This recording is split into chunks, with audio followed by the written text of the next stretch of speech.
Oi,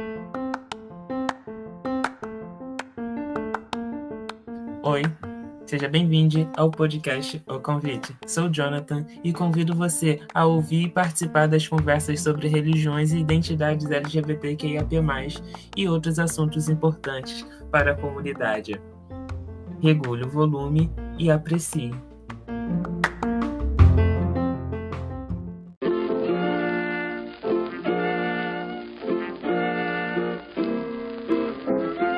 Você pode incentivar e apoiar a criação de conteúdos independentes.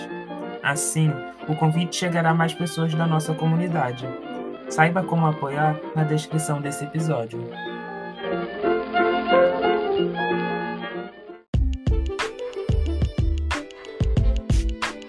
O episódio já vai começar. Regule o volume e aprecie. Você também pode usar o fone de ouvido para uma melhor experiência.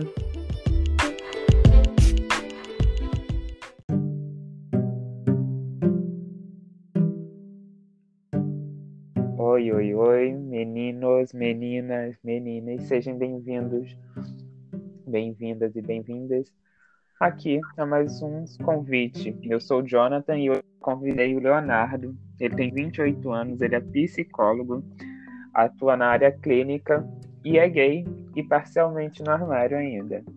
E ele é adventista também, assim como eu. Hoje a gente está com um tema bem interessante, porque a gente sabe que talvez é um sentimento muito comum dentro do nosso ambiente LGBTQIA, que é a solidão. Várias coisas podem nos levar a ter esse sentimento, achar que estamos só no mundo. E, Léo, já quero te convidar nesse momento a nos dizer o que é solidão. A solidão, ela é... Acho que a gente tem que se separar bem.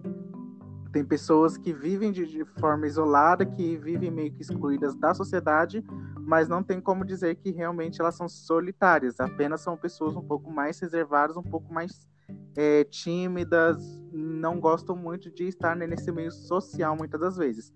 A pessoa que é solitária, ela se sente sozinha o tempo inteiro, ela não consegue se socializar com ninguém, ela sente um vazio, né? Ela se sente isolada e ela sente também que está sendo isolada pelo próximo, né? Então a pessoa solitária, ela está na solidão não porque ela quer, mas tem alguma necessidade, algum medo, alguma insegurança, alguma coisa que faz com que ela fique ali. Enquanto a Mesmo pessoa... que ela esteja... Pode falar. Mesmo que ela esteja acompanhada, né? Ela continua tendo esse sentimento. Exatamente. Mesmo que ela esteja acompanhada, ela pode estar se sentindo solitária, né? Porque algum vazio ela sente, ela não consegue preencher algo que está dentro dela. Os olhos dela estão voltados para uma necessidade patológica que ela tem. E então, aqui acho que já é bom a gente começar a diferenciar que solidão é diferente de solitude, né? Que solitude é quando a gente está bem, a gente se encontra bem com a nossa própria companhia. Exatamente. Sem a necessidade de alguma outra pessoa naquele momento para suprir essa necessidade de vazio. No momento que você está sozinho, você consegue sentir prazer, né? Você encontra felicidade até mesmo quando você está nesse momento, vamos colocar, isolado, né? Enquanto a pessoa solitária não, mesmo acompanhada, ela se sente sozinha. E acho que esse tema é muito pertinente a gente começar a abordar, porque assim, a gente sabe que algumas questões nos direcionam a ter a procurar ficar isolado, né? Eu acho que quando a gente pensa em ambiente de igreja, um ambiente religioso no geral, e a gente se identifica como LGBT, a gente começa já a se afastar de algumas coisas, né? Devido à pressão externa. E muitas das vezes a gente sabe que isso pode se direcionar para uma depressão, né? E que solidão também pode ser uma característica da depressão, certo? Exato, né? Porque a pessoa, uma das características da depressão é a pessoa realmente ficar isolada, né? Eu lembro que na época em que eu comportei, eu visitei uma senhora, quer dizer, não chegava a ser uma senhora, só que ela ficava dentro de um quarto no fundo, no escuro, ela ali sozinha, né? A característica mesmo da depressão é anedonia, que é a falta de prazer, excesso ou falta de fome, excesso ou falta de sono. Essas são as três principais características da depressão, de muitas outras, e elas precisam estar presentes aí por 15 dias ou mais, né? Só que a solidão em si, a pessoa se isolar, é uma característica da depressão. E no caso do homossexual que está na igreja, se descobre gay, ele tem a tendência realmente a entrar numa depressão mais profunda, dependendo de quem é a pessoa, dependendo do histórico de saúde mental dela, né, de como que é, de como ela enfrenta as dificuldades do dia a dia. Ela tem a tendência a entrar mais profundamente em uma depressão, porque justamente dentro da igreja você não se enquadra aquele padrão social religioso que é imposto pela igreja, né? Você não se enquadra e ainda você descobre gay, então a represália que você sofre e que futuramente vai sofrer é muito grande e a pessoa não consegue lidar e ela vem a se excluir disso como uma defesa, né? E ela acaba se retraindo não só da igreja, mas de muitos outros locais também. E acho que outra coisa também que é muito importante, né? Porque parece que pode ser uma cadeia de acontecimentos. E muitos dos casos a depressão pode levar ao suicídio também, né? Sim, porque a pessoa ela não se enquadra, né? E então começa aquela crença: quem eu sou, para onde eu vou, quem me aceita, eu não presto, eu não sirvo para nada, então a única saída que eu tenho é me matar, até porque eu não aguento conviver com aquela angústia, né? Então o suicídio acaba sendo também um modo de enfrentar aquela angústia, aquela frustração relacionada a várias crenças negativas que eu tenho sobre mim mesmo, né? Eu não sei como enfrentar essa angústia, então o único jeito é acabar com a minha própria vida para que eu consiga me sentir leve, me sentir melhor. Apesar que a pessoa quando morre ela não vai sentir nada, mas a dor angustiante vai ter acabado, né? Muitas pessoas preferem até mesmo sentir a dor física do que uma dor emocional, porque a dor emocional ela é constante, né? Dificilmente ela passa, enquanto a dor física ela dura por um tempo, né? Dura por um tempo, passa, então as pessoas tendem a se machucar ainda mais. Mas quando a angústia está muito grande e nem a dor física relacionada à automutilação ou qualquer outra coisa não está resolvendo, o suicídio acaba sendo uma alternativa. Agora você me fez lembrar, né, a importância da representatividade nisso tudo, né?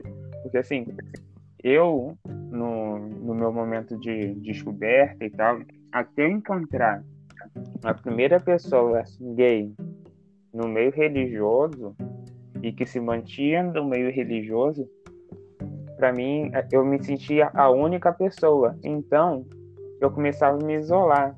E antes de começar o episódio, né, teve um que eu terminei chorando, né? E esse foi um que eu quase comecei chorando, porque eu peguei um dos livros que eu li no meu momento, né, de descoberta, foi um livro que eu comprei em 2013, eu não vou falar o nome do livro, não. Eu vou ler uns trechinhos para ver como que essa questão de levar as pessoas a se isolar é muito forte. E diz assim, ó,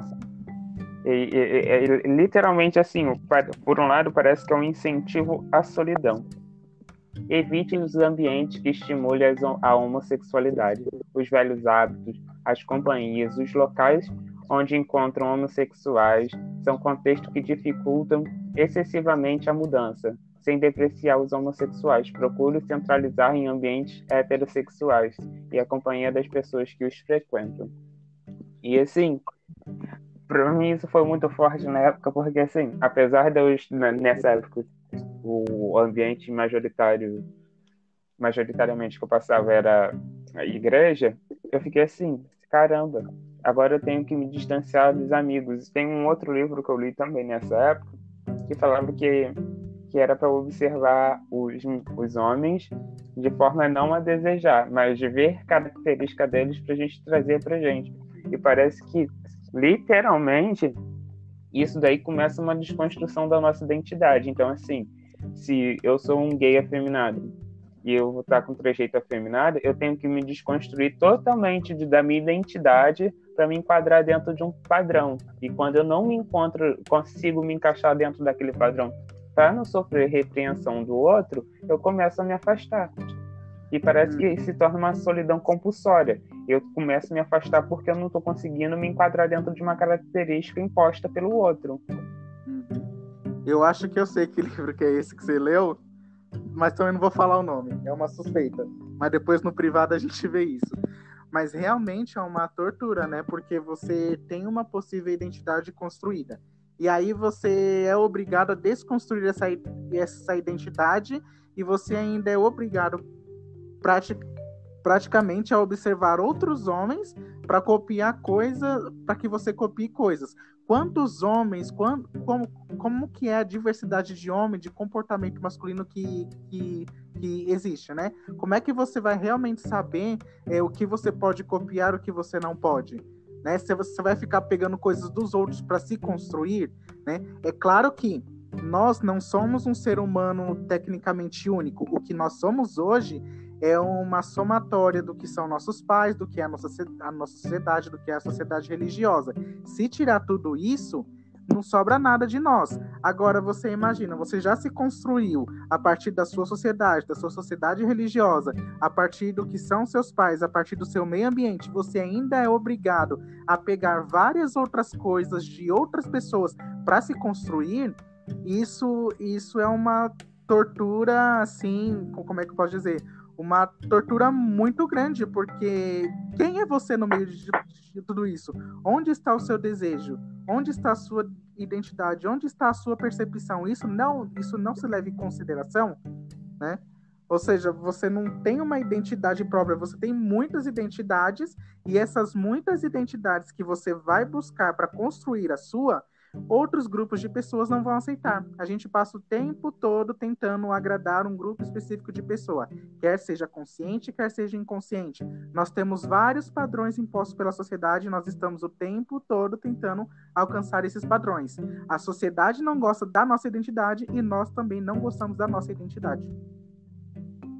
Tem um livro que eu vou recomendar aqui para vocês que estão nos ouvindo, que se chama Viagens Teológicas, do André Muscovici.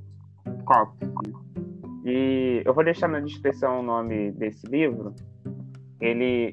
Ou vocês podem encontrar com ele com o nome de Viagens Teológicas. Eu acho ele muito importante. É da tese dele de doutorado. Se eu não me engano, ele é luterano. E é muito bom para a gente entender a construção da gente brasileiro, nós brasileiros, como a identidade religiosa do Brasil. Mesmo que você que está nos ouvindo pode não ser religioso, a gente não tem como negar os aspectos religiosos que são muito presentes na nossa sociedade. A gente já, da descoberta em 1500 do Brasil, já vem a questão da imposição da religião e uma sexualidade já começando a ser explorada. Quando a gente vê os relatos das cartas, né, que eram feitas por Pero Vaz Caminha, sobre o relato do Brasil, onde eles começam a ver a sexualidade no primeiro momento como algo puro, e depois já vem a ideia de que ver os índios nus naquele momento, os indígenas, era algo totalmente impuro. Então a gente já começa a ver uma ideia de que a presença da religião com a questão da catequização daquele povo naquele momento, a religião sempre estava ali como um regulador do que era o ideal para uma sexualidade ou não.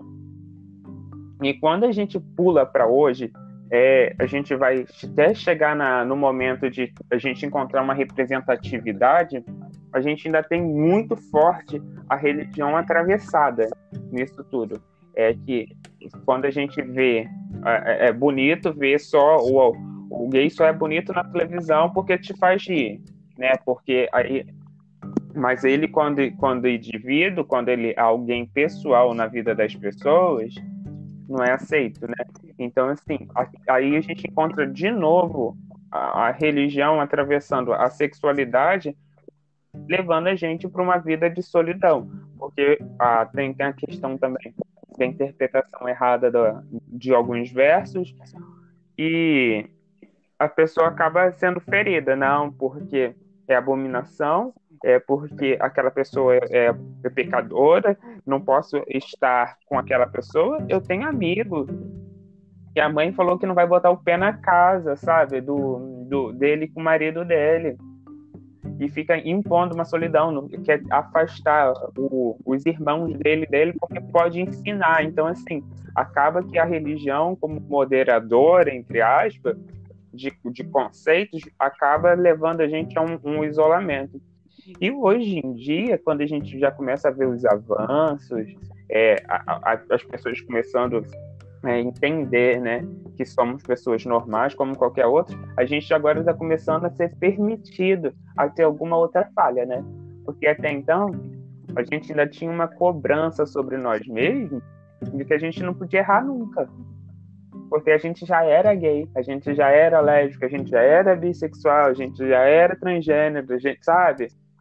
Sempre a ideia de que a gente não poderia ser nada mais do que aquilo, porque a gente já era excluído demais da sociedade. E hoje em dia, para mim, isso começa a mostrar, sabe? A ideia de quando a gente vê uma pessoa na televisão, que como foi o caso se vocês não se lembram, da novela, acho que foi, eu não lembro o nome da novela agora, mas era que tinha um Félix, né? E o Félix foi um dos primeiros personagens gays da televisão que poderia ser alguma coisa que não era de humor. Ele até um período da novela ele era o vilão, sabe? E até então a gente não era bem visto com nada, sabe?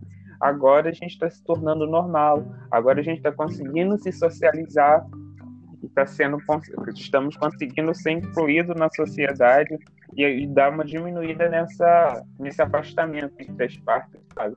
Algumas religiões agora, hoje, já conseguem conversar sobre sexualidade e sabe, a minha preocupação sempre é que como a religião vai fazer para ajudar as pessoas, sabe? Não é só LGBT, que é a minoria, que pode sofrer de solidão. Também, né, dependendo da igreja, do ambiente religioso, que o negro vai sofrer preconceito, vai sofrer racismo, as pessoas não vão se aproximar. É aquela pessoa que talvez que chegou mal arrumado na igreja e o membro se levanta e sai. Como que a igreja, nós religiosos, vamos estar diante de promover um isolamento de alguém, sabe? Eu acho que desde a época de Jesus até hoje as coisas não mudaram, porque o Desejado de Todas as Nações, Ellen White, ela fala abertamente, com todas as letras, quão preconceituosos, orgulhosos, narcisistas eram os sacerdotes, os principais, né? Eles queriam poder, eles isolavam as pessoas, né? Eles colocavam um cercadinho nelas, eles determinavam quem podia e quem não podia participar de alguma coisa a partir de quem elas eram, de como elas se vestiam, do que elas faziam, da sua classe social e de onde elas eram. E hoje em dia, muitas autoridades da igreja fazem a mesma coisa.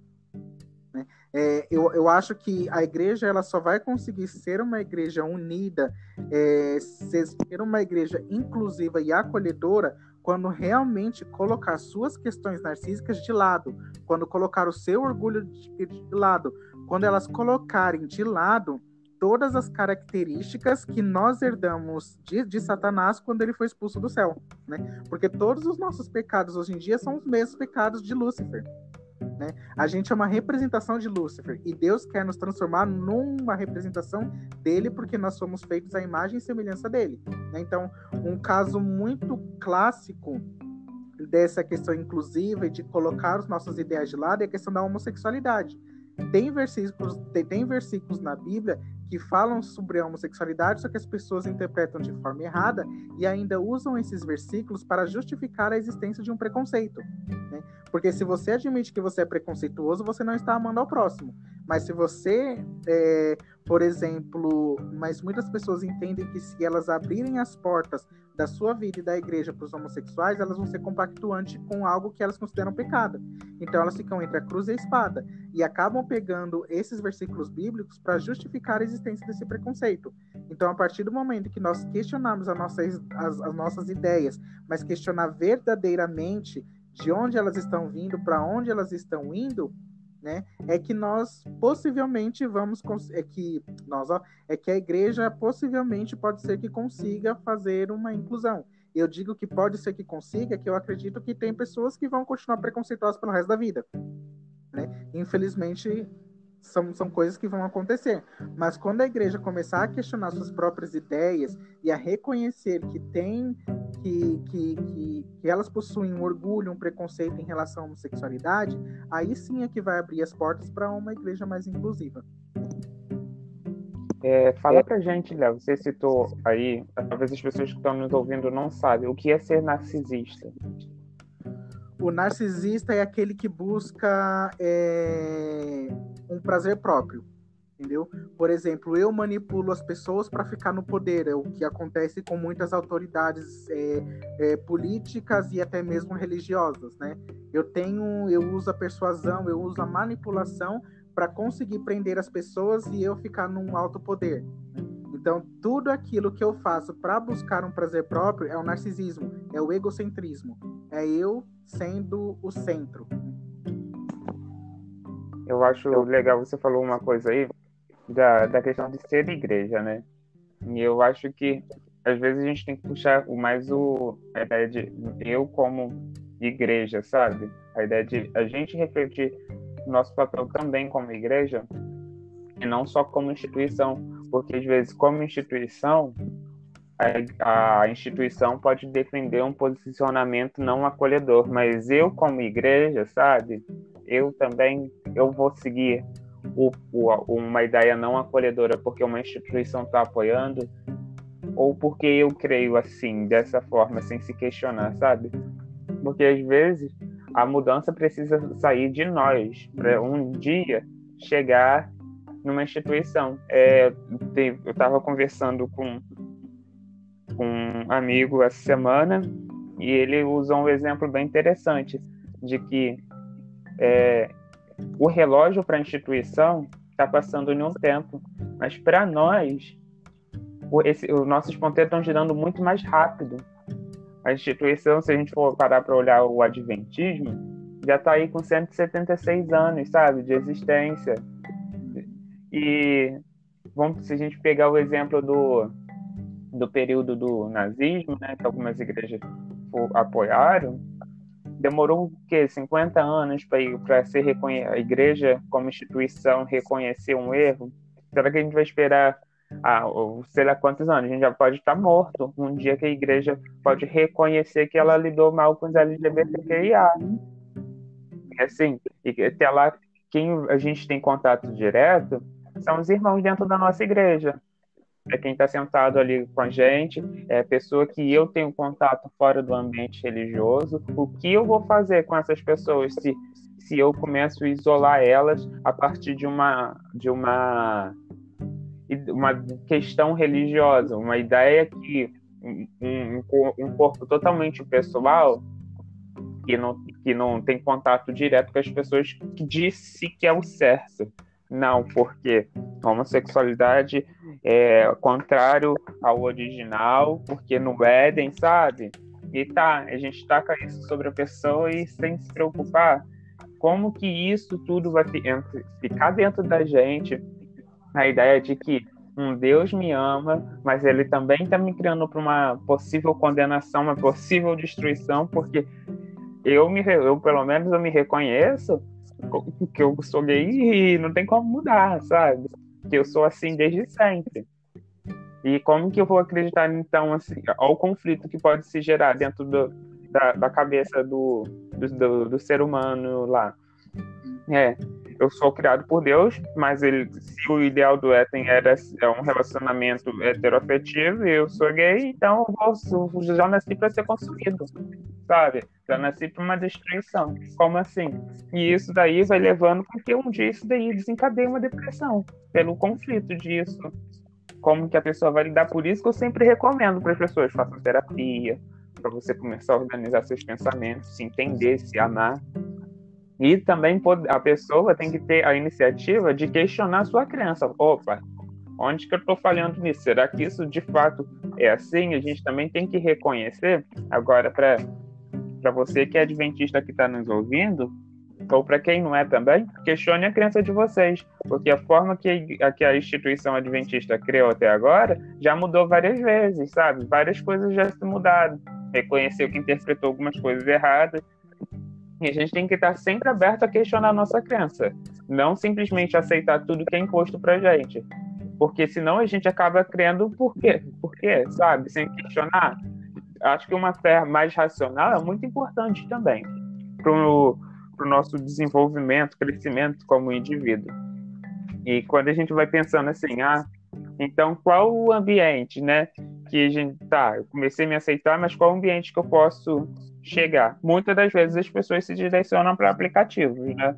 Aí a pessoa pode gerar um outro conflito aí dentro da ideia de aplicativo, certo? Certo. Primeiro, dentro do aplicativo, falando aqui, colocando experiência própria, eu já entrei em vários aplicativos. Hoje eu não tenho paciência, porque lá nos aplicativos são muitas pessoas buscando determinados tipos de pessoas. E esses determinados tipos de pessoas, elas têm que se enquadrar num padrão físico, né? Naquele determinado padrão. Se você é afeminado, se você é mais gordinho, se você tem pelo, se você é negro, se você é asiático, se você é isso, se você é aquilo, eu não aceito. Ou seja, a pessoa ela está buscando um lugar onde ela aceita. Ela vai em um lugar onde está concentrado muitos gays, e até mesmo lá ela encontra como é que eu posso dizer?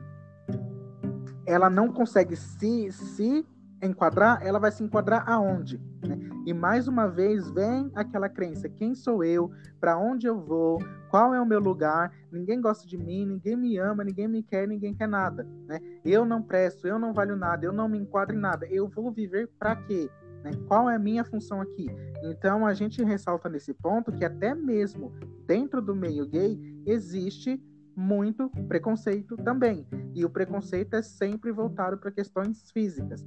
Ou seja, a gente está no meio gay e até mesmo padrões sociais impostos por uma sociedade majoritariamente heterossexual, nós homossexuais muitas vezes acabamos repetindo muitos desses preconceitos também em não aceitar certos tipos de homossexuais, né?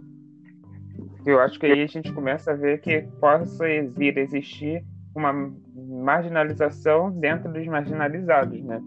Porque, assim, eu lembro que quando eu estava fazendo a disciplina de Psicologia das Relações Humanas, a gente teve um momento que a gente estava entendendo a construção de algumas sociedades, né? Vendo aspectos, né, da cultura, para entender o desenvolvimento, a psicologia social daquela comunidade, né? E chegou num ambiente de começar a entender vamos dizer, a comunidade LGBTQIA, né? E a gente começou a ver coisas que estavam muito presentes, sabe? Era a ideia de que os LGBTs muitas das vezes se refugiavam em álcool, drogas, das mais diversas, como forma de suprir essa necessidade, tentar preencher esse vazio, sabe? Suprir isso, apagar. Sim, as drogas, as bebidas acabavam entrando como um amigo, uma pessoa da qual eu pudesse ter uma intimidade. Sim, até porque isso começava a fazer que algum dos casos que a gente começou a ver, as pessoas ficavam mais abertas, elas conseguiam falar das dores delas. Então, de fato, elas começaram a se refugiar nesses meios, sabe? De bebidas alcoólicas, de de químicos no geral. Eu acho da ideia do aplicativo é que, de fato, você consegue encontrar pessoas incríveis ali, sabe? Mas eu acho que tem a questão da vitrine ali dentro, de que eu vou escolher alguém a partir de preconceitos formados, não sei como, dentro da gente, sabe? Não, esse sim, esse não, esse sim. E a gente acaba descartando as pessoas, sabe? De uma forma de que aquela pessoa poderia ser totalmente incrível, uma pessoa super legal, mas porque ela não enquadra dentro de algum padrão que eu estipulei, que se foi por beleza, sabe? Ou não, eu acabo excluindo ela. E quando você falou da questão de corpo, eu acho que é muito forte isso, porque eu conheço. Até porque eu também já passei por algumas coisas de olhar para o meu corpo e falar assim, não, eu não tô apresentável para estar num aplicativo, sabe? De que, não, eu tô um pouco acima do peso, vou ter que emagrecer. Não, porque meu cabelo tá de tal forma, acho que as pessoas não se sentiriam atraídas por mim. E a gente acaba se pressionando tudo de novo, sabe? A ideia de que eu nunca estou suficiente para me apresentar para alguém. E acaba voltando a me isolar. Agora a questão é por que eu quero aquela pessoa daquele jeito, né? É porque é um fetiche meu, é porque realmente é uma pessoa que me atrai fisicamente, ou é porque ela é do jeito que eu gostaria de ser? E como eu não consigo ser, eu me relaciono com uma pessoa assim porque eu me realizo através do outro, né? É uma falta de autoconhecimento, né, que nós vivemos dia após dia. Eu acho que o público gay são os que mais vivem dessa forma, são os que mais tem esse problema de autoconhecimento, porque sendo uma pessoa heterossexual, você já entra nesse mundo onde tem um padrão físico ou social ou profissional que você deve atingir. Quando você é gay, já é padrão ainda mais que você é exigido a alcançar, porque você se descobriu com uma sexualidade que não agrada uma sociedade majoritariamente machista, homofóbica, heterossexual, né? Então já são padrões a mais que você não consegue alcançar. Então provavelmente você procura outras pessoas que se enquadram nesse padrão como uma forma de autorrealização, né? Então a gente tem que buscar um autoconhecimento também e uma autoaceitação. Sim. Essa questão de autorrealização no outro, né? Porque, assim, essa projeção, a gente começa a se projetar no outro de como ideal, é uma coisa que eu acho que pode estar relacionada à autoestima nisso tudo. Porque eu não consigo alcançar algo que eu gostaria, então eu espero que o outro faça por mim. Quando eu fiz estágio no CAPS, que é um centro de atenção psicossocial, eu trabalhei com usuários de álcool e drogas. E o que eles sempre traziam em um grupo que nós fazíamos lá, que era o grupo de identidade, é que os seus familiares, mais precisamente as suas cônjuges, sempre exigiam que eles fossem de tal maneira, né? Por que eu tenho que exigir do outro que ele seja de uma tal maneira que eu gosto? Para que isso? Que isso vai mudar em minha vida? Sendo que não é o corpo e não é a beleza da pessoa que vai expressar como ela é, ou como ela sente, o que ela sente por mim e como ela vai me tratar, né? Os nossos olhos, eles são uma extensão dos olhos da sociedade, né? A gente está muito voltado para questões de status social, de imagem de beleza, quando nossos olhos deviam estar voltados para quem a pessoa é, o que ela faz, o seu caráter, né? Como que ela trata as pessoas à sua volta e como ela enxerga a vida. Sim. Eu acho que isso dentro da comunidade LGBT acho que começa a ficar muito mais forte, porque acho que é uma cobrança muito grande de tudo, de que você tem que estar... o fato de você ser LGBT, você tem que saber. Vamos puxar agora pro gay. Você tem que saber já fazer maquiagem, você tem que saber fazer cabelo, você tem que saber fazer... Começa uma cobrança muito grande. Porque se você não sabe, como assim você não sabe dançar? Ou quando é o contrário, Você encontra um gay que super gosta de futebol, que vai gostar de coisas, entre as tipicamente hétero, e começa essa segmentação muito grande, sabe? Começa uma cobrança, sabe? Dos dois lados. Tanto de um lado que você tem que buscar um padrão heteronormativo de que, não, aí vem a questão de usar como elogio, nossa, você nem parece gay, sabe? E qual o problema de ser mais afeminado, sabe? Começa uma cobrança muito forte, as pessoas aí começam a se isolar tudo de novo, né? Começa a criar aqueles vários segmentos, e os segmentos que se criam não é por identificação de aquelas pessoas ali gostam de tal coisa, aquela pessoa gosta de tal coisa, não, é porque elas acabam sendo excluídas. Ela sempre acaba sendo excluída. E, como é que fica a saúde do homossexual, né? Porque ele já tá cheio de padrões que ele já não alcança. E aí ele vai procurar um meio onde ele tem pessoas, onde ele possa encontrar pessoas em que ele se identifique, e quando chega nesse meio ele sofre mais um monte de preconceito, né? E realmente eu acho que no meio gay o preconceito em relação à aparência física é muito forte, é muito maior, né? Você não parece gay, eu preciso parecer gay? Não basta só ser gay?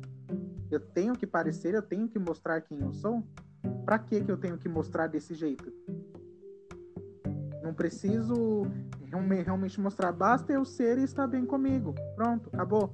Não tem a necessidade de sair mostrando, ou não tem a necessidade de parecer gay, eu tenho que ser assim para ser gay. Não, você é gay quando você sente atração sexual pela pessoa do mesmo sexo. Pronto, acabou, não precisa de mais nada. Aí é nesse momento que acontece outra coisa que muitas das vezes a religião impõe, né? De que tem como mudar. E novamente naquele livro vem assim: tome o propósito definitivo de mudar. A eliminação das tendências homossexuais indesejadas é questão de vontade pessoal. Se for possível, compartilhe seu desejo com uma pessoa de confiança, um familiar ou um psicólogo. Então aí começa a ideia. Então, eu estou dentro do ambiente LGBT, eu não estou sendo aceito, então eu vou ter que mudar. Vou tentar ser hétero. E eu lembro quando eu ouvi isso pela primeira vez de um amigo, ele falou assim: não, eu não aguento mais esse mundo gay, não. Eu vou ficar com uma menina mesmo. E para mim foi um choque muito grande, porque assim, é algo completamente contrário do que ele acredita, do que ele é, sabe? Mas ele estava se submetendo porque ele estava sendo excluído, sabe? Dentro do nosso próprio meio, das pessoas que são como a gente. O pior é que nesse livro você colocar, procura um psicólogo. O livro ele é escrito na intenção de dizer que o psicólogo vai mudar a sua sexualidade, né? Sim. Primeiro, psicólogo nenhum consegue mudar a sexualidade de ninguém. A gente não consegue fazer isso a não ser que realmente haja alguma confusão em relação à identidade sexual da pessoa, né? Só que mesmo assim a gente aponta a confusão na identidade sexual da pessoa e tenta ver qual é o melhor caminho, onde a pessoa se identifica mais, como é que está essa confusão. Psicólogo nenhum vai mudar, né? Até porque se, por exemplo, esse seu amigo, ele chega num psicólogo e fala que quer mudar a sua sexualidade e tal, um psicólogo que realmente sabe trabalhar com a clínica e com essas questões, ele vai falar assim: por que você quer mudar? O que levou você a querer mudar? Qual é o desejo, a emoção, a motivação? Qual que são os valores por trás disso que estão influenciando a decisão pela mudança, né? Eu convidei uma psicóloga uma vez para falar sobre homossexualidade só para o público jovem na igreja, e eu basicamente me arrependi de ter chamado ela, porque no meio da apresentação dela, ela estava praticamente trazendo uma cura gay, só que ao mesmo tempo ela estava muito em cima do muro entre o que a profissão dela dizia e o que a religião dizia. Só que ficou claro que ela foi trazer a cura gay. E aí ela me solta a seguinte frase: se a pessoa chega no meu consultório e fala eu quero mudar minha sexualidade, eu vou fazer assim, tá, então senta aí que a gente vai ver. Gente, nunca. Isso é um erro ético tremendo, você vai causar sofrimento na pessoa, né? Quando o paciente chega, ele não sabe o que ele sabe o que ele quer, mas na verdade tem muita confusão dentro da mente dele. O que ele traz dentro da sessão não é realmente o que ele quer ou o que ele precisa, porque tem muita coisa por trás disso. Se você tenta trabalhar incentivando uma pessoa a mudar a sua sexualidade, você está dizendo que o jeito que ela é, ela não pode, ela não presta, ela não serve, não é daquele jeito. Você está sendo conivente com padrões impostos pela sociedade que a pessoa tem que se enquadrar em determinado padrão. E você tem que colocar uma pessoa dentro de uma caixa.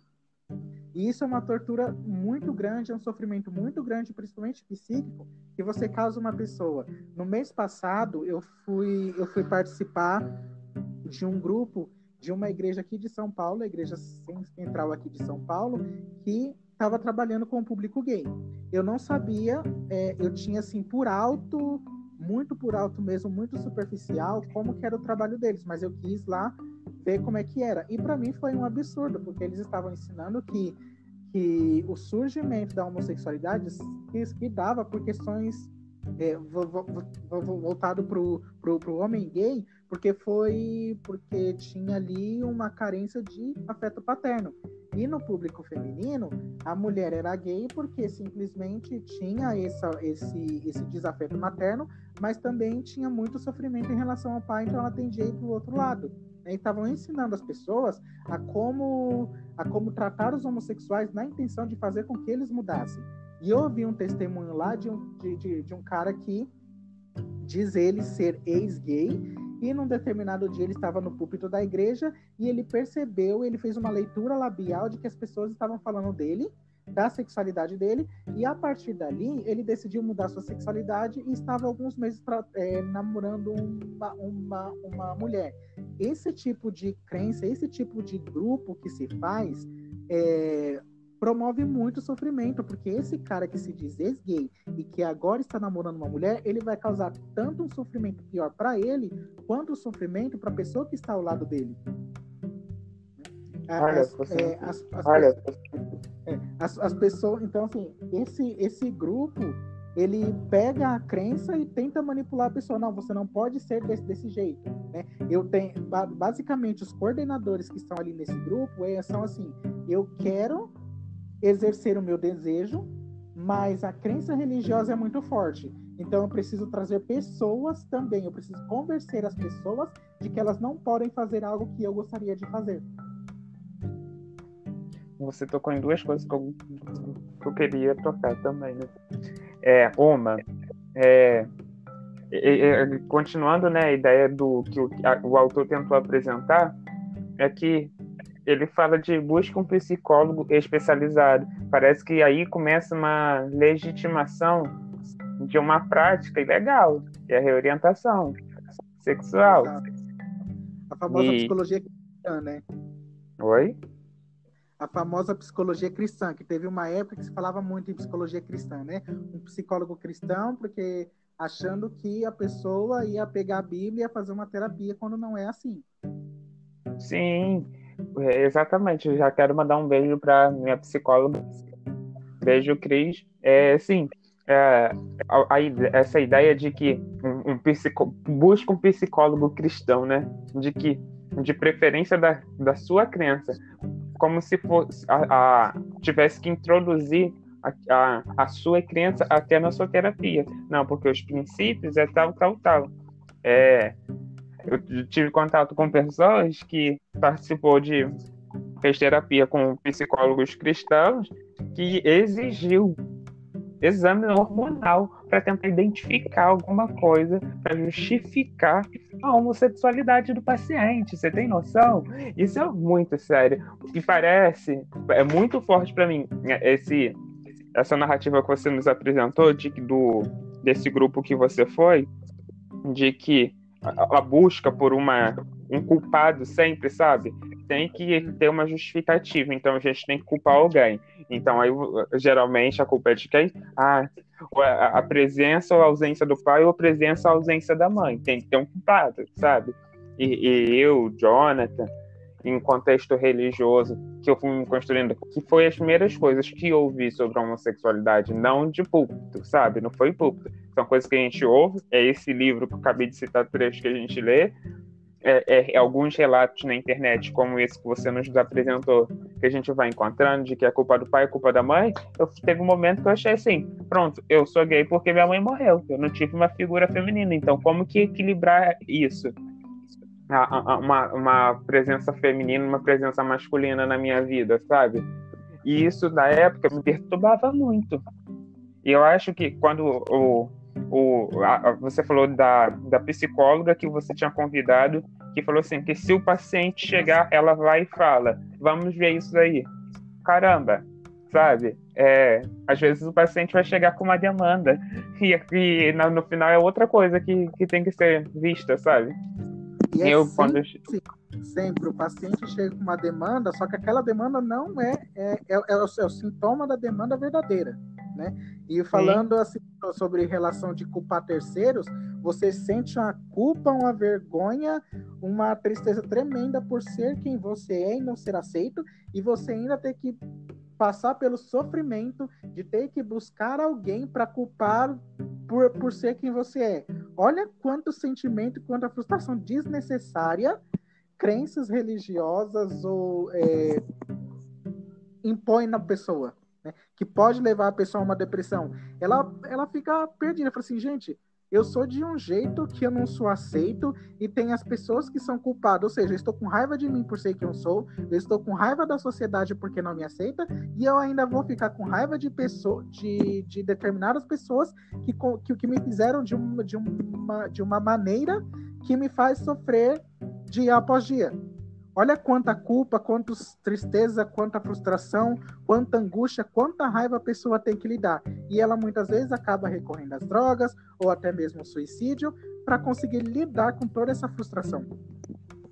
Cheguei em um outro livro que eu também li na época que dizia assim, a pessoa vai começar a sentir sentimento de culpa, de afastamento, de que não está olhando para ela. Por que chega tudo isso?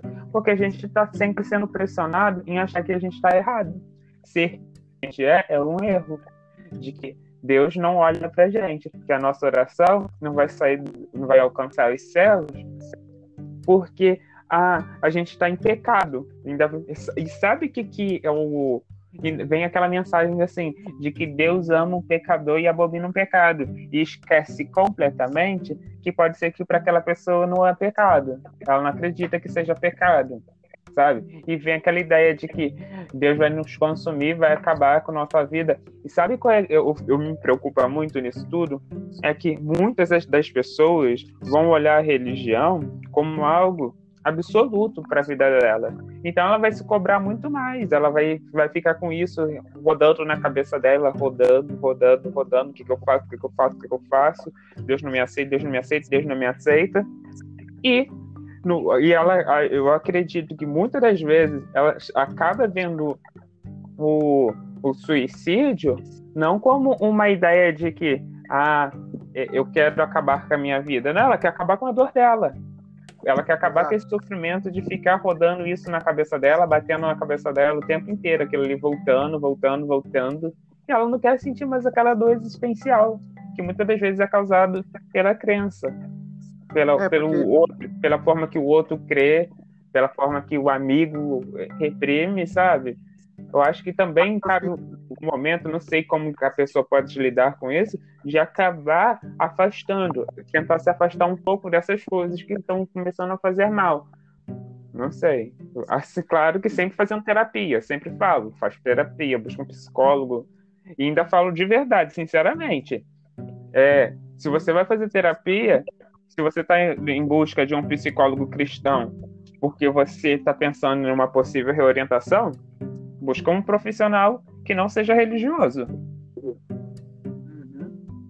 Até chance de mudar tem, né? A pessoa ela tem que voltar os olhos para ela mesma e começar a se perguntar o que é que eu estou buscando, né?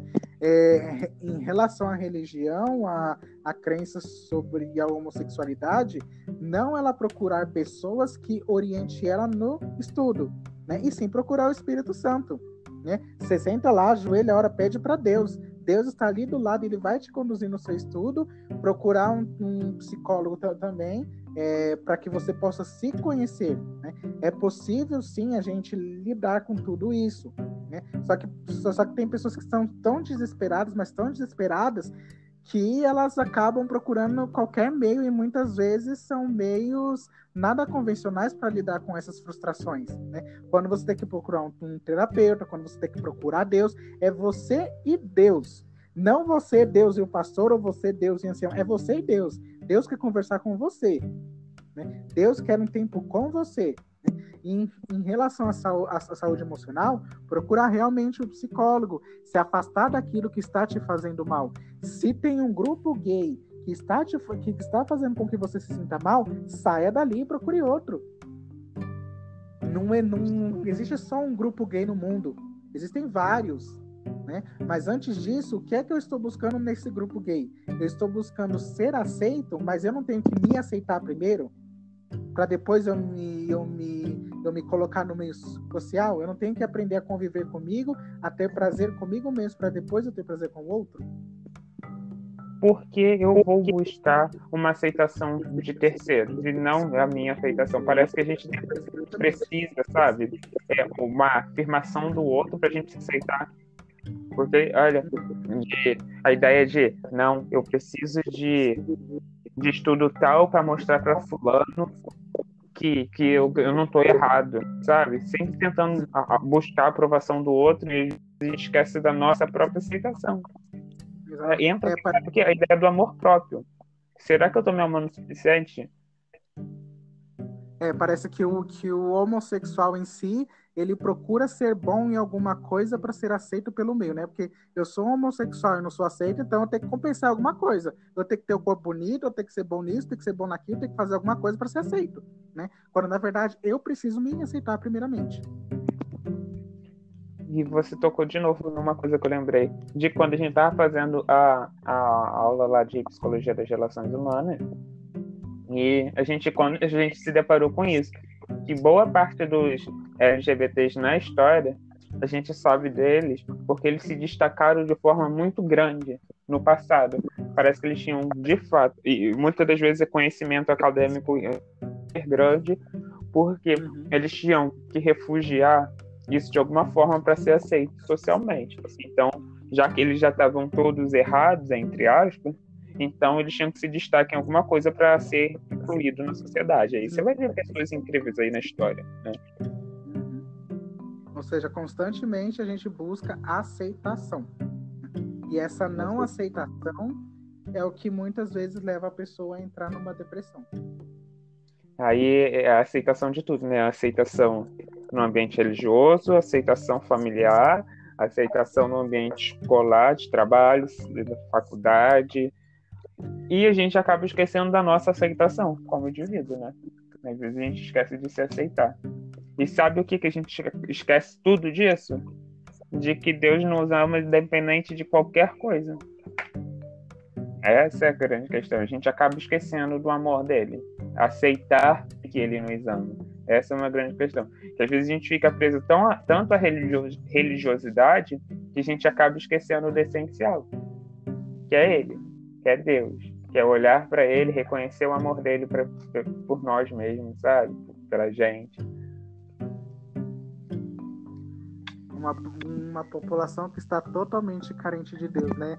Eu lembrei agora que você falou sobre lembrar de Deus, que tem duas músicas, uma do Sérgio Santi, que se chama Lembra de Mim, né? Que nessa música ele fala: lembra de mim, uma Bíblia que você nunca mais leu, lembra de mim no silêncio em teu quarto em oração.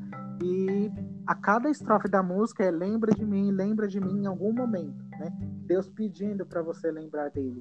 E a Laura Morena também tem uma música do CD anterior dela que se chama Lembrai-vos, né?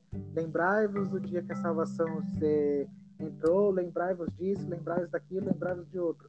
Lembremos do mais importante.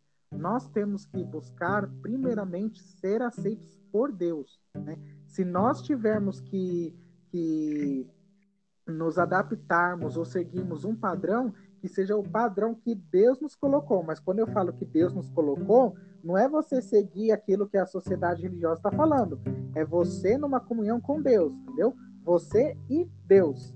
O único padrão que você tem que buscar é esse, a partir do que você, numa comunhão em espírito, em verdade bem íntima com Deus, e ele te fala o que ele quer de você.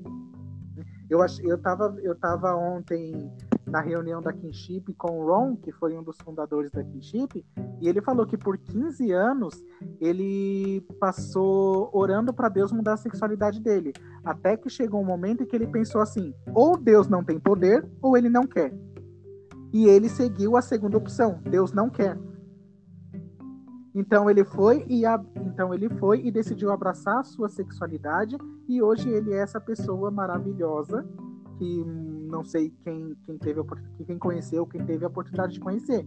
E ele fez grandes feitos para o público gay, né? Ou seja, ele seguiu o padrão que Deus impôs para ele, né? Que Deus quis que ele seguisse, né? Então é esse padrão que nós temos que buscar, o de Deus. Mas isso quando você tem uma relação íntima com Deus, você e Deus, sem outras pessoas se intrometendo. Léo, muito obrigado pelo papo que a gente teve. Quero que você volte mais vezes para compartilhar. Você tem alguma coisa que você gostaria de dizer que eu não questionei? Eu acho que a gente acabou abordando bastante coisa. Não me vem nada assim. Só procurem terapia, gente. Procurem terapia, tá? Por favor. E tenham um relacionamento íntimo com Deus. Só isso que eu falo. E, gente, eu quero pedir para vocês, assim que vocês estiverem ouvindo, compartilhem seus stories que a gente vai repostar. Mande para os seus amigos, que é muito importante que isso que está chegando a você chegue ao conhecimento de outras pessoas, que às vezes a outra pessoa também precisa de ouvir. Tem algumas informações para ajudá-las também. Da mesma forma que um dia isso me alcançou e hoje estou tentando trazer para vocês algumas coisas que eu já vivi, vocês também possam fazer isso. O que vocês estão recebendo de mensagem não é só do convite, não. É mensagens de qualquer forma que você tenha ouvido, que foi libertador para você, compartilhe. Compartilhe com seus amigos. Não retenha um conhecimento só para vocês, não. Até a próxima, gente. Muito obrigado, Léo. E tenha um bom dia, tarde ou boa noite aí. Tchauzinho. Muito obrigado pelo convite. Até a próxima, gente. Tchau.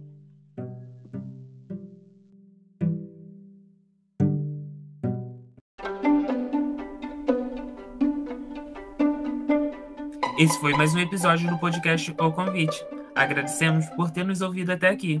Te convidamos a nos seguir e nos avaliar nas plataformas digitais. E não se esqueça de compartilhar esse episódio com amigos. Assim, cresceremos e nos tornaremos uma grande família. Tchau e até o próximo episódio.